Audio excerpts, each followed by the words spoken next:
Hello, I'm Daniel, and today we're discussing the Human Immunodeficiency Virus, or HIV. HIV is a lentivirus from the Retrovirus family. It's a complex structure with two strands of RNA. Inside, it contains a P24 capsid, protected by a lipid envelope featuring GP120 and GP41 proteins. The viral mechanism is fascinating but deadly. It starts with reverse transcription of viral RNA into proviral DNA. This DNA is then integrated directly into the host cell's genome, essentially rewriting its instructions. This modification allows the cell to produce viral copies for the rest of its life cycle. There are two main types: HIV-1, the most common and aggressive form, and HIV-2, mostly found in Africa. Humans serve as the only ideal reservoir for this virus, which has optimized itself over time. This optimization has led to many subtypes, with nearly 40 million people infected worldwide today. Understanding transmission is key. It occurs through fluids like blood, semen, and vaginal or rectal secretions. Most commonly, this happens through unprotected sexual contact with an infected partner. Other significant routes include sharing needles during drug use or accidental needle stick injuries. While blood transfusions are much safer today, a small window period for infection still exists. Mother-to-child transmission is also possible during childbirth or through breastfeeding later on.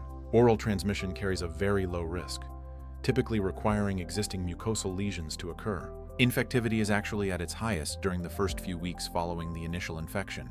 This period correlates with primary viremia, when the initial viral load in the blood spikes.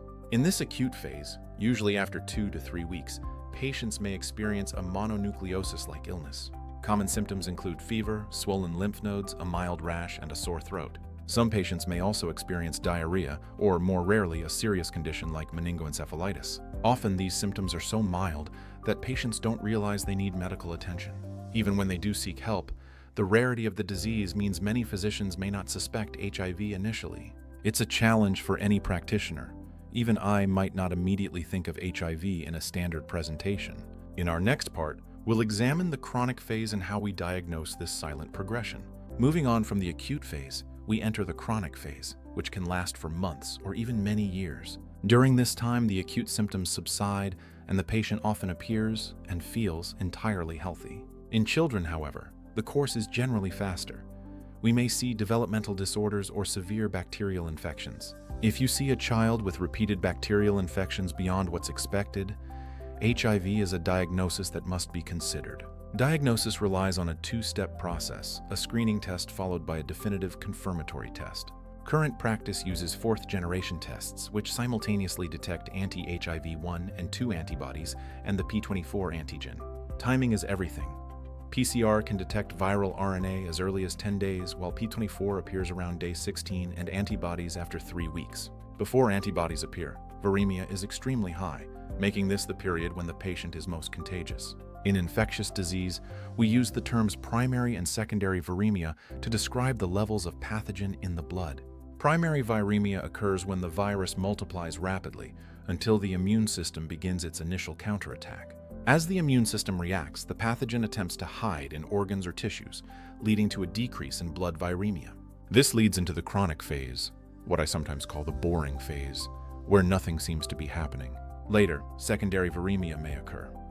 The blood becomes loaded with virus again, but this time the immune system is overwhelmed.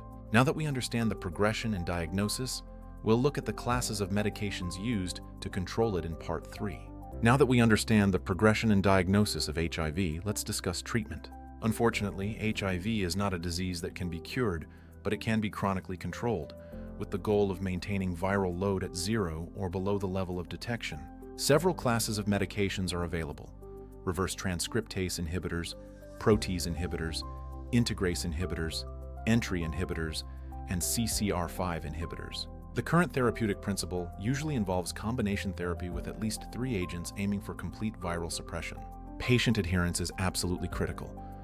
Lack of adherence leads directly to the development of resistance. Resistance is particularly problematic because once it develops to one drug, cross-resistance often occurs, leading to resistance to subsequent therapies as well.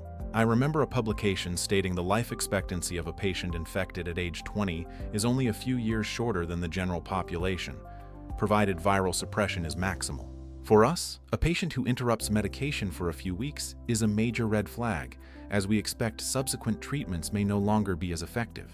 It is our responsibility to protect the patient from himself and to actively screen for other problems: tuberculosis, hepatitis A, B, and C, and syphilis. This includes vaccination recommendations for hepatitis A, hepatitis B, or HPV where indicated, and annual screening for syphilis and dysplasia.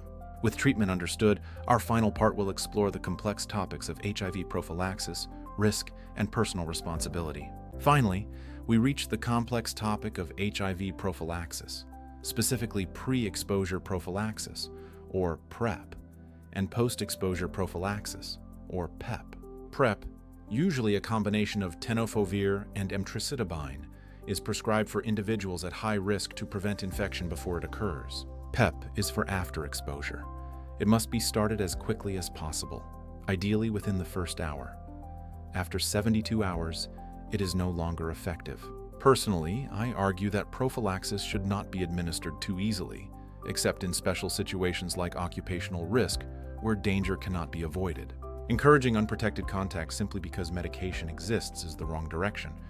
We can't medically cover every risk, like hepatitis A, B, or other STDs. People tend to seek comfort.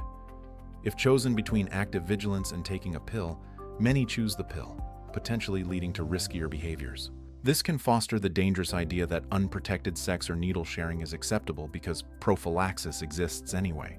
The discussion becomes difficult here. Unprotected contact doesn't guarantee infection, and we often don't even know the partner's HIV status. For this reason, I believe we must be selective with PrEP and reserve PEP for well-justified situations, remembering these measures are not 100% effective. Throughout this series, we've journeyed from the molecular mechanism of the virus and its transmission pathways, through the silent progression of the chronic phase and the complex immune battle that defines the disease's course. We've seen how modern medicine can control the virus, turning a once fatal diagnosis into a manageable chronic condition through adherence. Ultimately, medicine provides the tools, but responsibility lies with us. Protection, awareness, and education remain our best defense. Thank you for watching this series. If you found this information valuable, please like the video and subscribe for more medical education. See you in the next one.